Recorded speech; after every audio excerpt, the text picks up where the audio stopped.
Seorang petugas Dinas Perhubungan Kota Medan dianiaya juru parkir saat hendak melakukan penertiban parkir di Jalan Jawa, Kelurahan Gang Buntu, Medan Timur, Senin 14 Juli 2025. Menurut Domo Sumarin Sagala, kejadian bermula saat ia dan tim Disub serta unit lantas Polsek Medan Timur melakukan penataan parkir. Namun, seorang juru parkir berinisial BH menolak dan menyerang petugas hingga menyebabkan Domo dan rekannya, Erik Estrada Ginting, terluka. Keduanya kini sudah membuat laporan ke Polsek Medan Timur. Kapolsek Kompol Agus Butar-Butar membenarkan laporan tersebut dan menyatakan proses hukum sedang berjalan.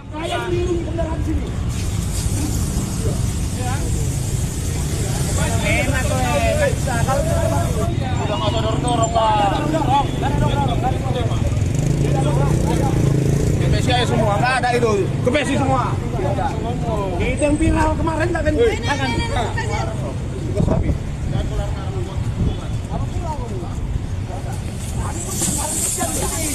Kami pun kerja di situ. Kami kerja di sini.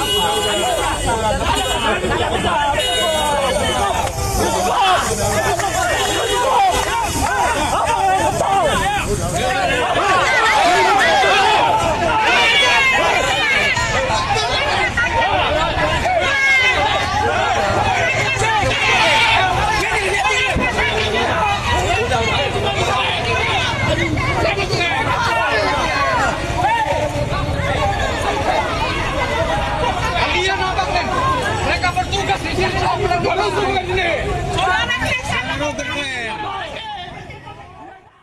Download Tribun X sekarang, menghadirkan lokal menjadi Indonesia.